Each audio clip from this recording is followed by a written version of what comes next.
Well, welcome back to Wisdom Rising. I'm your host, Christine Renee, and I'm joined with Chantel Ochoa today for this conversation about shamanic journeys and the lower worlds. This introduction to shamanism allows you to see what we teach inside our Soul Rising Shamanic Reiki training program that's starting here March 29th, the week of March 29th. So if by listening to this program, it piques your interest, please go check out the show notes about our Soul Rising program.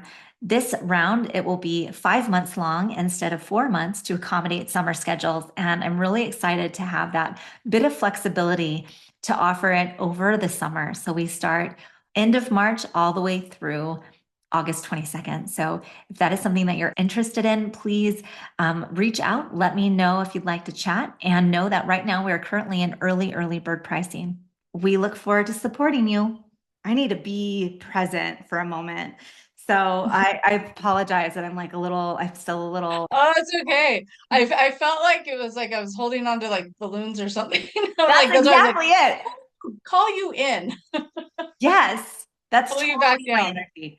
Okay, so with that, we're going, let's come down, let's grow some roots. Actually, let's just do that. We're gonna just say welcome, welcome, welcome to the show. And the way we're gonna start is by taking just a moment to ground into our earthly energy. And I think this is going to be perfect for a conversation today as we are speaking about shamanic journeys and specifically the lower world. So taking a moment just to find your breath, find that inhale and that exhale. Feel free to blow out the mouth, exhaling down your body, offering it as a release, a gift to the earth for her able to alchemize what energy you're letting go of, composting it. And as we find our breath, taking a moment to energetically bring your presence down into your tailbone, your legs, your feet, and energetically envisioning them growing roots deep, deep, deep down into the earth. So moving beyond your floorboards, moving beyond the topsoil, moving beyond the dirt, the rock, the groundwater, and just letting your roots dive deep, deep down. And so as you breathe, you're exhaling that, what do I need to release? What do I need to let go of for this time, this moment? And you're exhaling it down the body, down into your roots, and offering it like a gift to the earth. So let's take 3 breaths like that, exhaling deeply and with purpose. One more. And one more.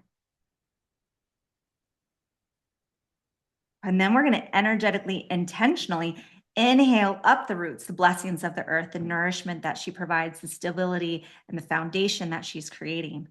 So on the inhale, inhaling it up the legs, up the spine, and into the heart space. One more. And one more. Beautiful, beautiful, beautiful. Welcome, welcome, welcome to our call, our Whispers of Wisdom this morning. Thank you for allowing this drop in right from the start. I'm joined with Chantel Ochoa, and I'm really excited to be here today with you. So thanks for coming on. Yay. No, that felt good.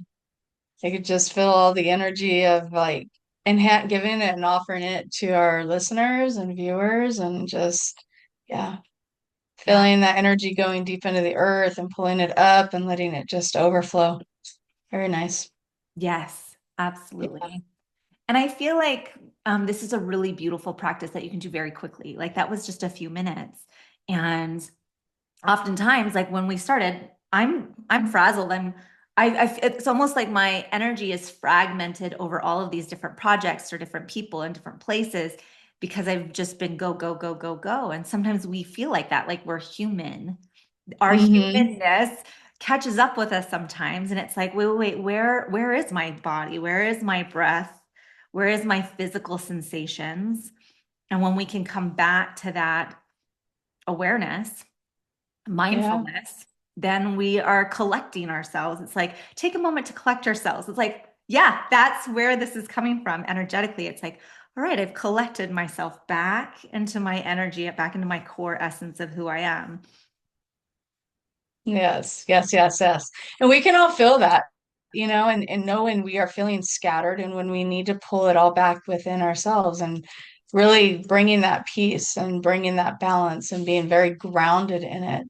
Um, Not everyone knows that they're not grounded. Sometimes you have to be like, hey, where you at? Let's let's pull you back in, and definitely have my moments like that. And yeah, having multiple projects and thoughts and things that are happening and the weekend being extremely full. And so yeah, I feel you on that. It definitely my weekend was extreme as well. And I went out with Noe last week and then came back on Saturday. We stayed an extra night and came in and had to immediately get ready for a baby shower at my house and had a house full and did that. And then or that night we hung out and um, journeyed. And then yesterday, yeah, so it has, Yeah. but it's been really good. I'm really enjoying life right now. Life has been, it's been full and it's been good. I And so love I hearing that. invite that with people because I know that there's a lot going on, but it's really important to see all of the blessings that you have, all of the gratitude, everything, because we don't need to get wrapped up in all of the stuff all the time. We actually need to just sit with ourselves and say, you know what? Life is good. Life Mhm. is good. And it's going to show you how wonderful it is when you want to be in it, when you're present with it. Yeah. So, Yeah, yeah. it's interesting. I did a shamanic journey this morning to the lower world, specifically because I feel like I'm looking around, I'm like the notes are stacking up, then I'm like, I should be happy, I should be content, like everything is going really well. Why am I feeling so heavy? Right? Like I feel like something happened a few weeks ago and it's like the wind in my sails were taken out.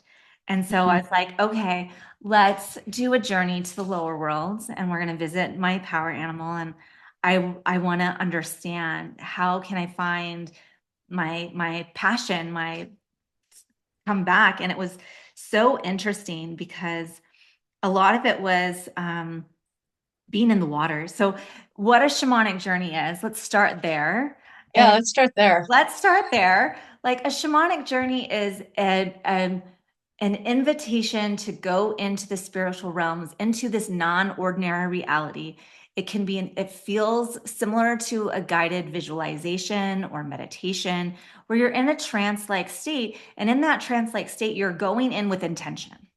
This isn't something you're just whimsically doing. This isn't about plant medicine. This is about I have a connection to my own source of wisdom and are going down to the lower world. Oftentimes, they're going to speak to you in symbology and metaphor.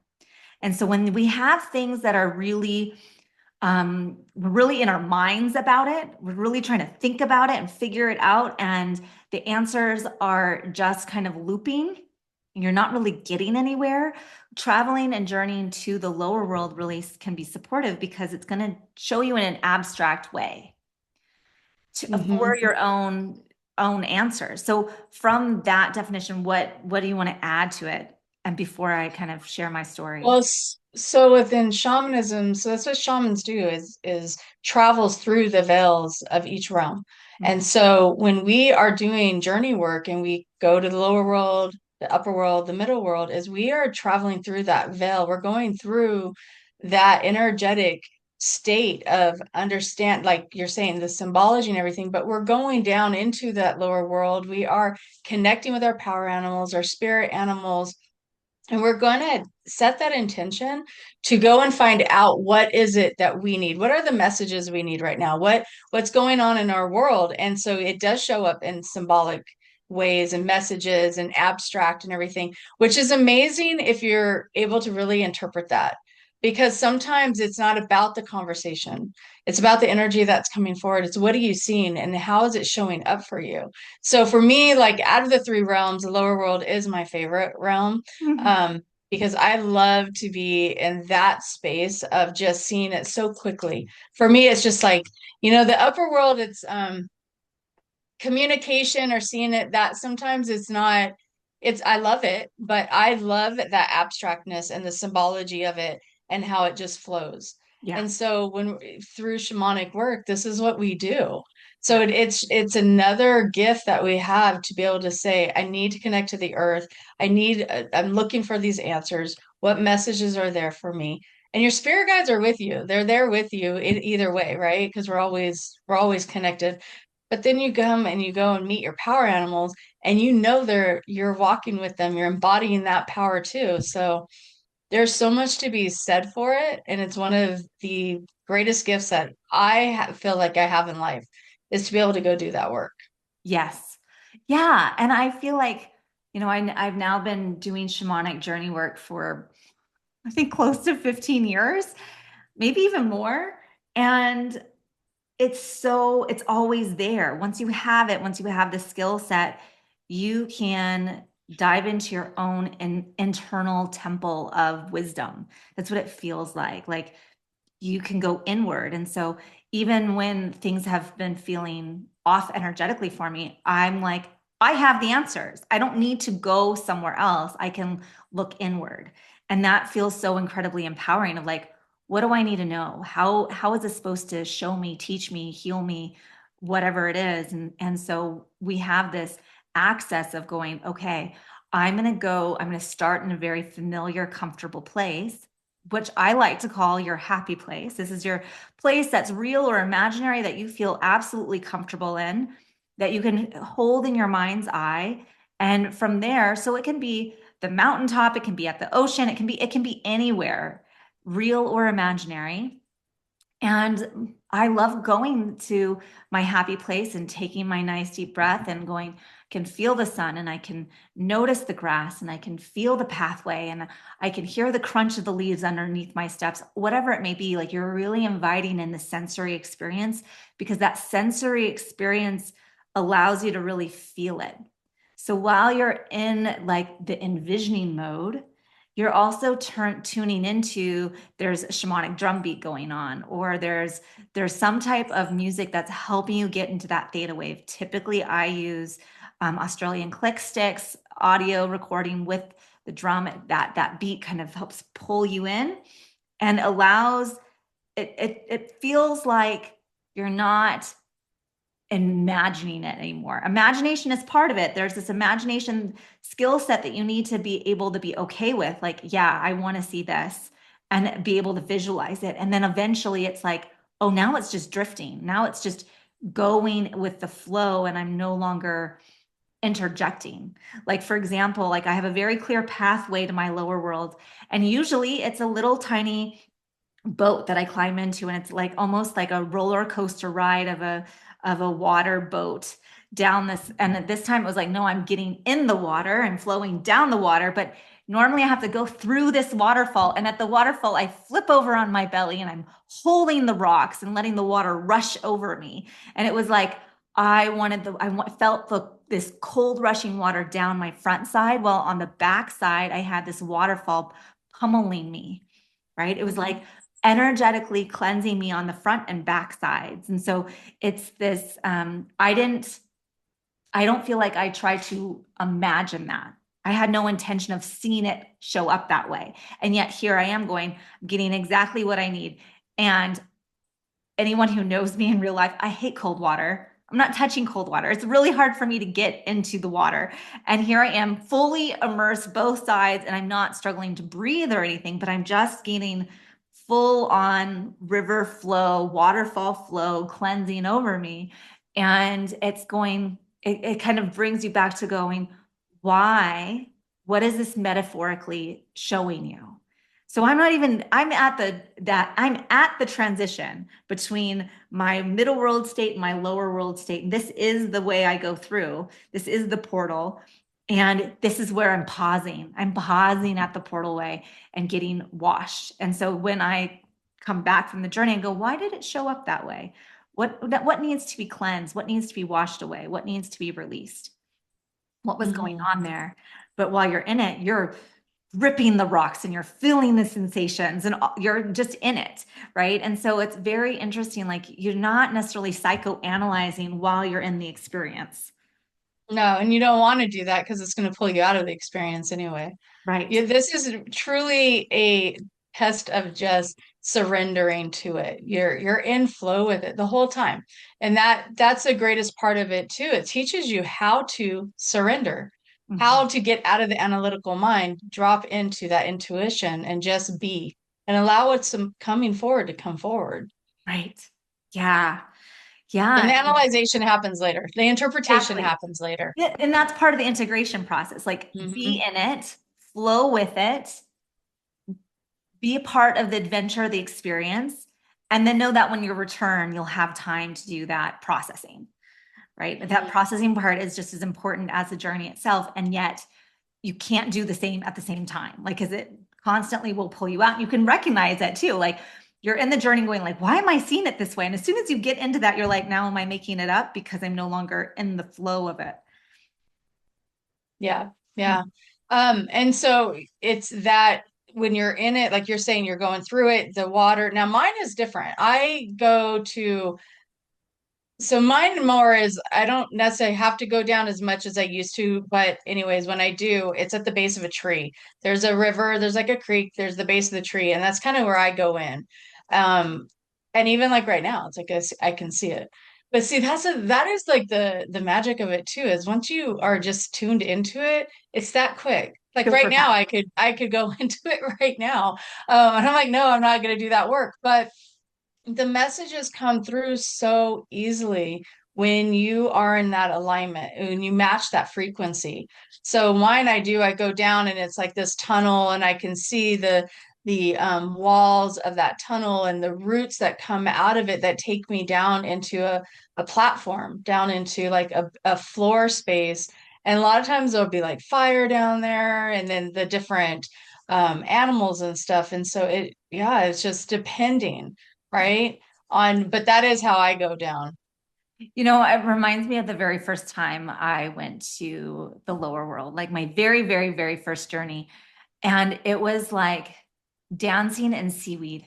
It was totally unexpected. I felt like I was in a seaweed forest I wasn't in water, but there was like seaweed, like lots and lots of seaweed floating in the air. And I was like moving through the seaweed forest. And, I just remember going, that is not something that is real in real life. And it is exactly what I needed to know to like visualize and see to know that like, oh, I am doing this. I didn't make that up because that was completely from the left field. And so it's very interesting when we learn how to shamanic journey, like what shows up and why, and how is that, and even like meeting your power animal, like the species of your power animal, what does that show within you of what you need, like your soul's growth, what does it need? And I always love getting that wisdom of going, oh Hmm. yeah, it's slow down, recognize, eat some food. Like that's mine. Other people are like, hurry up, let's go. They have like things that are faster. People have things that are slower, people that fly and people that like animals that swim. Like there's all these different possibilities. And so it's just incredible what you can learn about yourself and learn about what your needs are and learn your inner truth of this is who I am by learning how to shamanic journey. Hmm. And Mhm. then they come into your sessions, I mean, not to veer too far off, but it's knowing that what we're working with in the lower world then comes into your everyday, your sessions. You start doing your Reiki sessions, you're working in that realm, and it's like now you're in there, you're in the lower world, they're coming forward, they're showing up for you, they're your spirit animals, their spirit animals, so it's like it's such an amazing thing because when you start seeing them showing up and you're like, oh yeah, I know what you're here to do. I Mhm. know what your work is, what your job is. You're going to go do this and do that, clear out this, clear out that. And then the messages are just so easy just to say, yeah, you got this going on, that going on, because you already know and you have that connection with your spirit animals, with your allies. Right. Right. And so it's really recognizing like I have allies. I have Hmm. allies. I have allies. And I think we are so culturally attuned to being fiercely independent that once you realize, no, you have spirit allies, you have this ally who's been with you since birth, and that they have been rooting for your survival all along. And Mhm. they're trying to offer you their whispers of wisdom throughout the entirety of your life. And if you notice, you can see things showing up in your world. Like, I don't know how many times we have students who are like, oh my gosh, my power animal is the sea turtle, and I have sea turtle figurines all over my house. It's like, yep, like you've been I called had to a client that I was seeing elephant on her, and she's like, "No, I don't feel that." And I'm like, "Okay." And I said, "Well, let it sit with you."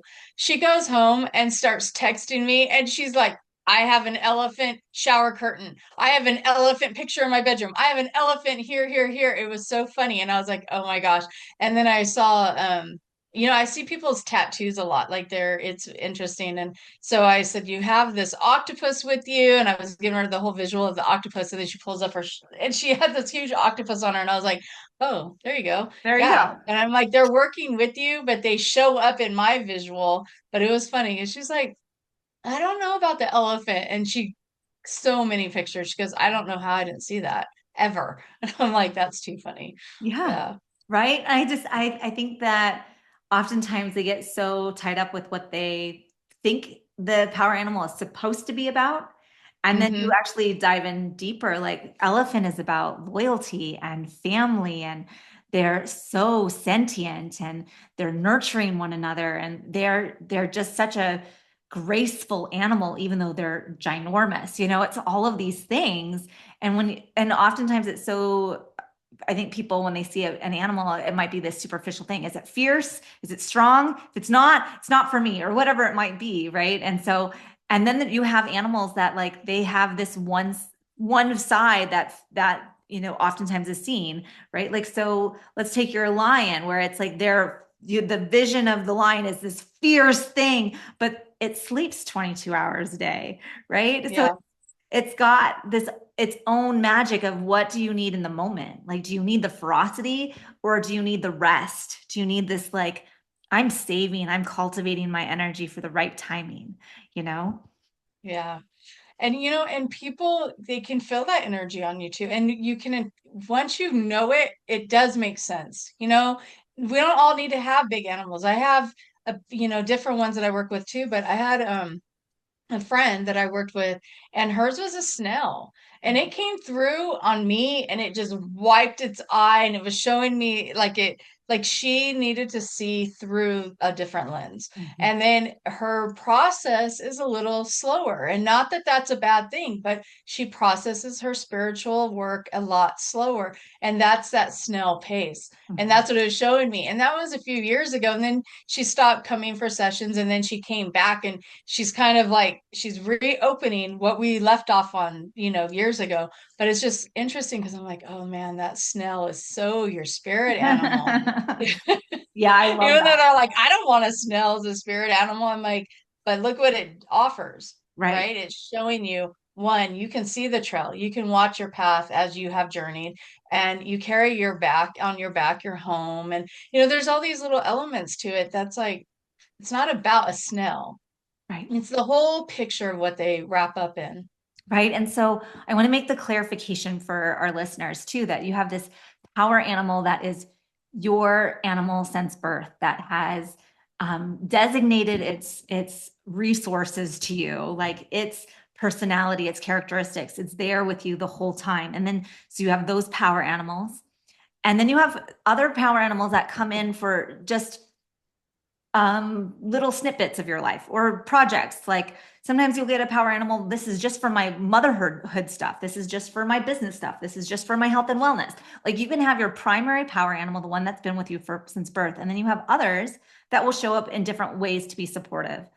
And then we have these spirit animals, and the spirit animals are oftentimes seen as like master animals that show up for a lot of different people. So you can think of eagle and mouse. Like, those are a really beautiful healing pair, where the master spirit animal of eagle is very much going to do that soul retrieval work. It's gonna use its talons and claw things out and pull things up and fly for you and help you move within the realms. Whereas mouse is one of my favorite spirit animals to work with. It's the one that comes to me with for sessions because it wants to do that nitty gritty detailed work, and it wants to move. Like when mouse shows up in my sessions, I'm like, oh, we're gonna get in. We're gonna do little itty bitty things. And so it's like letting like I oftentimes see a mouse go inside of the body, work on the tumor, work on this physical health issue, clear things out. Like I can see its little tail sweeping things away.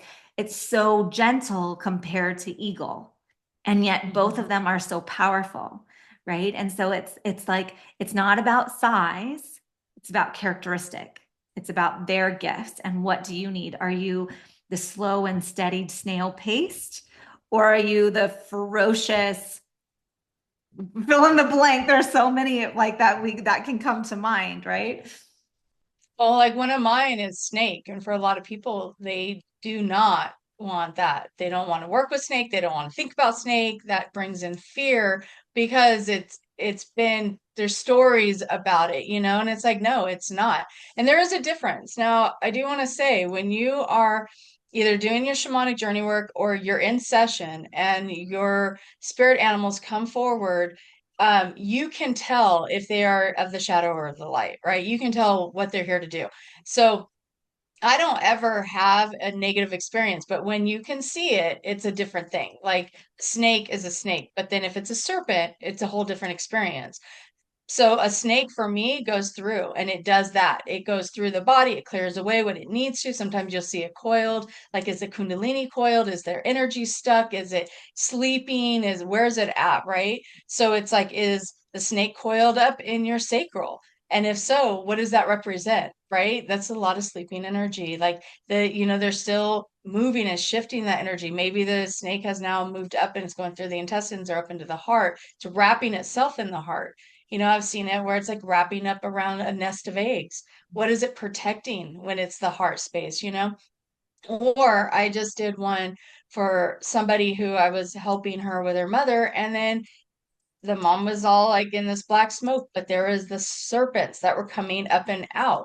And I had to clear that all the way. So it's like I knew then, okay, that's not good energy. We're working on this now. Versus seeing it go through and it's the healing snake. It's doing the work for that. Yeah, and I see that too. Like I definitely love working with snake. One of my power animals is snake, and I recently, oh, this was probably a journey maybe a week or two ago. It's not that long ago, but I remember going, I was in a pit of snakes and they were slithering all over me. And I was relishing in the sensation of like feeling the snake move across my skin, and I was delighted in it. And I was like, I just want to feel all of it. Like I was just really like enjoying it, which most people would be terrified. I was totally enjoying it versus having a client where they're energetically puking serpents for an hour. Yeah. And I've seen that too, right? And it's like so when we're doing this work, you can really sense what part of this is like I'm releasing the serpent, like think of that way, versus here's my healing snake that's reminding me of the beauty of sensation, right? That's what it was offering me. And I've shed skin. I've had my coiled up snake with her eggs. I mean, you see it in all these different ways, and it's like this is beautiful. And I'm oftentimes when I go hiking or something, like snakes will be on my pathway. And living in Montana, and people are like, "Aren't you scared of the snakes?" And like, I've only ever seen one rattler, and no, I'm not at all. I'm fine. Maybe if I like, it's different if you're hiking down in the tropics, like, right? Maybe I would be a little more nervous, but overall, I'm like, no, they're beautiful, and you can tell, like looking at a snake, like a real life snake, if they have a slit through their eye, they're poisonous. And if they have a normal pupil, they're non-poisonous. And that's kind of what it feels like between the healing snake versus the serpent, like the serpent, right? Yeah. Mhm. Yeah. You definitely can tell that difference. And then two is I feel like right here is also knowing this is what a shamanic Reiki practitioner is going through. This is what we see. This is Yes. how we Yes. do our work, right? So if you're listening and you're like, I don't see that. I don't do that. And you are Reiki certified. This is shamanic Reiki work, and that this is what we teach, and this is what we do, and this is what we embody. And so when we're in session, it's different, if you don't do this. It is different because you are seeing the things, you are receiving those messages, whether you're receiving them through guides, their guides, your guides, or you're receiving it through power animals and seeing it. This is the work that we're doing. So we learn how to pull and shift and do this work of soul retrieval and soul regression and all of that because it's we're moving through those veils, we're moving through those realms, right? We're able to walk through them. Yeah. And that's medicine right there in a different way, but it's great. It's beautiful. Right. Beautiful. I was just teaching a Reiki level 1 class on Saturday, and I had to really make this distinction between like, Hmm. here's traditional Reiki, and it's, do not pay attention to these messages, do not see the things, and like it's don't attach to the story. And that works from a very Japanese cultural standpoint. Like I understand it, go meditate, like release attachment, let go of the story. And we live in a completely different culture. And in the West, I feel like when we have the story and can understand where the story is coming from, why am I having a healing snake versus a serpent show up? Why am I stuck underneath a waterfall, like being pummeled by the water? Like when I can see the story and can recognize a story, it's easier for us to release it and let it go and shift and go, what can I do in real everyday life to make sure I am walking this path forward? And I feel very strongly like in our Western society, we have so often, we are getting messages, we are having visions, we are getting all of these things during our Reiki session. And the question is, what do we do with it? And how do we cultivate it coming from a place from spirit versus coming from your ego and like pushing messages onto clients that are coming from you as an individual and not from a higher source, right? And so learning how to differentiate between those two is really important. And so much about what we teach at Moon Rising Shamanic Institute is like, we have to learn how to do this for ourselves first. We have to do the self-healing work first. We have to know what is in our energy and what is on our path before we start doing this work for others. And it will oftentimes Absolutely. it does like will naturally gravitate to the direction that you're going. But if we know how to do this for ourselves, then we can say, this is my energy and this is your energy. And I can honor your energy and I can honor your path and honor where you're going. But I know what is my energy, and I can also recognize what is going on in my energy field. Right. It was just like at the beginning of this call, like I knew I was frazzled, like having that energy awareness. What do I need in this moment? Yeah. And then me watching you as a practitioner going, okay, let's bring that back. And what is happening here? Because it's like I'm feeling that frazzleness, but I'm in my own body wasn't feeling that. So it was like, and that's a great example to show between practitioner and client. Not that we're playing that right here, but yes, you're feeling one way and me being able to tune into that and say, okay, that's not me, that's her. What can we do here now? Well, let's pull that all in, right? Exactly. And the only way that you can do that is having done the work, right? Mm-hmm. And Mm-hmm. I just love this work so much because even because we're lifing, life is gonna life and things are gonna happen. And the more you have this awareness, this acknowledgement of going, where's my energy at? What do I need to do to use the tools that I know to create the ritual in the morning, to do the practice? So yeah, I feel like I've been a little energetically down, and I feel like there's a lot of heaviness in the world and going, I do feel like I'm doing some alchemization work on the collective consciousness level. And at the same time, there's been things that have been very triggering and going, I'm like, let's exhale that for a moment and going, okay, what do I need to do today? And so this last week, it's been okay, I'm going to do breath work today. Okay, I'm going to do this today. Okay, I'm going to do this emotional release exercise. And I'm going to my toolbox to go, what's going to help me shift back into my own energetic aligned state? Even though all of this is going on, how can I be fully me? And so this morning it was like, okay, I'm going to do a shamanic journey to go learn about this. And, so I do make my way down to the lower world, and my power animal like takes off my skin. It was so weird. Like I was like, okay. So we took off my skin and I was nothing but a skeleton and muscles. And we were just walking around like my power animal became just skeleton and muscles, and I was skeleton and muscles, and everything was skeleton muscles. And I'm like, all right, this is interesting. And eventually and I think there was a lot of lesson about not attaching to like the body image and going, look at how big my animal is. But if you take off her fur, if you take off her fat mass and just go down to the muscles and skeleton, she's not all that big. Right. And so it was like, okay, that was a lesson. And then I'm like, let's just keep going. What is this shifting into? And it was the sailboat. Like, here's my sail.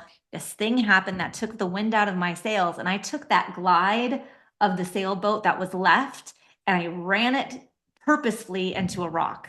And then all I've been doing is trying to bucket out the water that's filling up my boat.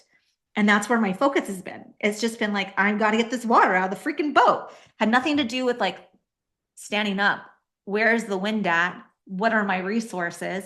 How can I leave the boat? It's clearly not working. Right. And going, okay, I can see what I did there. I can see that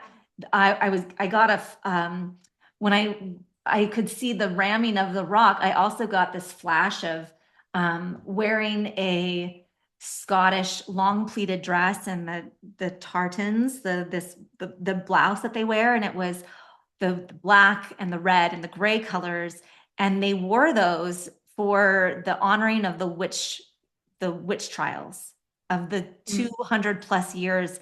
Like the number of threads, everything was as an honoring of all of the women that they lost. And here I am, I'm getting a flash of like, oh, this is a witch's wound.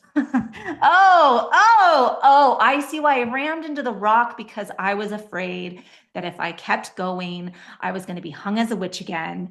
And that is what's going on here. So I can come back and go, I can see why all of this is happening. And in the end, it was like, Christine, you freaking have wings. You don't need the wind. If you find the wind and you get in the current, fantastic. But you don't even need the boat. You don't need to be psychoanalyzing every rock at the bottom of the creek or bottom of the ocean or wherever I was, and going like, you can just fly. Like, why don't you just do that for a little bit? And the message really felt like you need to do the things that you're passionate about, that are going to be fun for you, that you can be your own wind in your own wings.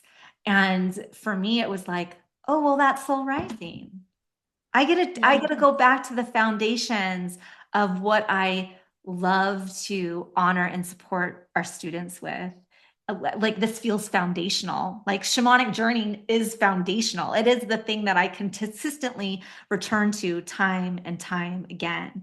So I'm really excited to have this conversation, and the wisdom that came through this morning. I was like, oh yeah, this is where we're at.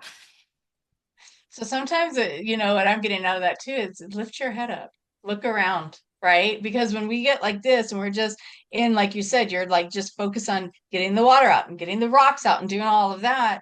And we're not looking at what's surrounding us, right? And not to get into archetypes, but that's the saboteur that shows up too, because it just bunkers down our head and says, no, we're focusing here. And when you lift up and you go, oh my gosh, look at all the people that surround me, that love me. Look at what I'm doing. Look what I've built. Look what I've created. Look at my home. Look at this. Look at that. Right. Even if you're in really hard times in life, right?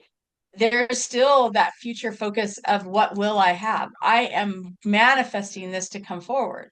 And we've all been there, and I think I've talked about this in the past. It's like, You can have your lights turned off and play, a game with your kids with candles and flashlights. Make it fun. Do what you need to. Do you know as an adult, oh shit, I'm in really hard times right now. I can't even afford my electric bill. Yes, but do your kids need to know that? No. So when we make that fun and play out of it, it creates an entire shift. We're jumping the timeline. We're no longer walking down that scarcity mindset timeline. We're saying this one is done. I'm jumping over here. This is my higher timeline. This is where I'm going. And when you know and you can do that, we all can. It's just a matter of consciously saying, I shift my perspective, right? We are timeline jumping all day long. And so going to the lower world and saying, yes, what do I need to see? Because that's tangible to us. I see it. I crashed my boat. I'm just trying to bucket everything out. I'm overworking. I'm doing this. And what? I can fly? Oh, let me fly. Let me get a bigger perspective for a minute. Mhm. Let me see things from that bird's eye point of view, that crown chakra, soul perspective. But we get so human. We're so Yeah. trapped in our physical self Right. that we are right here. And Right. it's like, no, shift the gaze, raise yourself up. And that's why I say be the witness and don't attach. And that's for anyone. Like, don't attach to what's happening, right? Give it love, give it balance in everything, because that's all we can energetically do. If we feed fear with fear, we create fear. Sadness with sadness, we create sadness. So we have to bring the balance of it. I actually, in my grief group, I do, in many groups, I do this. But what is the opposite of fear? It's happiness, it's courage. Do the opposite. When you identify that emotion, what's the opposite? Do that. Change the spectrum. Right. So, Exactly. And I yeah, think that was it. It was like you can create your own wind. Like, yes, what is your current? Like, what are those things that lift you up? Like, do that. And it was funny the last few days. It was like, I don't remember the last time I did something just for fun. Like it's just been go, go, go, go, go. And I'm like, I want to go to an ecstatic dance, or I want to go do something that is joyful. I'm like, when was the last time I laughed? Like it's just been, oh, you know what I mean? Like it's just been go, go, go. My son's got a fever. My daughter needs surgery in 5 days. Like it's just like all of these, like lifes, right? yeah, And when yeah, it's going, what is the emotion that I'm stuck in, and what do I need to do to get to the other end? And recognizing like how much of that dumping the buckets is self-sabotaging, because you have the answers within to shift it, and going, yes, why am I so attached to being in this sinking ship? yeah, it Yeah. is. It's that attachment, and it's time to unplug. And when we unplug, we step back and we can see the whole picture and go, oh man, I sure was in that for a minute, and you can really be like stuck in things and situations. And when you step back, you go, sometimes that was such a waste of energy, There's Right. a lesson in it. But now it's, did you learn the lesson? And this is for everyone. Do we learn the lesson, or do we keep going back to it? Right? Right. Because it's like, if you don't learn the lesson, it's going to keep coming back in just a different way, a different shape, a different person, a different, whatever. And so it's important to learn the lesson while you're receiving the answers. So when you do the journey work and you receive the answer, accept that. Go now, you're going to integrate that into you. And that becomes a part of your new blueprint. So you can say, I learned that. I don't need to go back there anymore. Right. I can keep my head up. I can unattach from that. I see it, but I give it love. I give it light. I give it, my human like essence of just, all is well. Mhm. Yeah. Because a lot of us say we trust. We trust in a higher power. We trust in source. We trust in God, whatever you claim it to be for your own self. But then we don't give the trust that everything will be okay. Right. And yeah, there's some rocky shit we have to go through, but we're going through it because we're learning, and we're having to learn those lessons so that we can climb that mountain, right? You don't get to the top of the mountain just by, scaling it. No, you're going through some rocks and cracks and crevices, and you might slip, you might scuff yourself. But when you get to the top of the mountain, you had to go through all of that to learn to see the peaks and the valleys and all of it. But we only focus on the journey right now. We're stuck on a rock. Okay, what's on the other side of that rock? Let's get over it. Yeah. Yep. that's it. And so know that if you're listening and you're like, okay, I gotta figure this out. Like if you this is something that you want to learn, if you are a Reiki practitioner or not, if you're a complete beginner or you've been doing mediumship or Reiki work for 20 plus years, we've definitely been have students in both camps.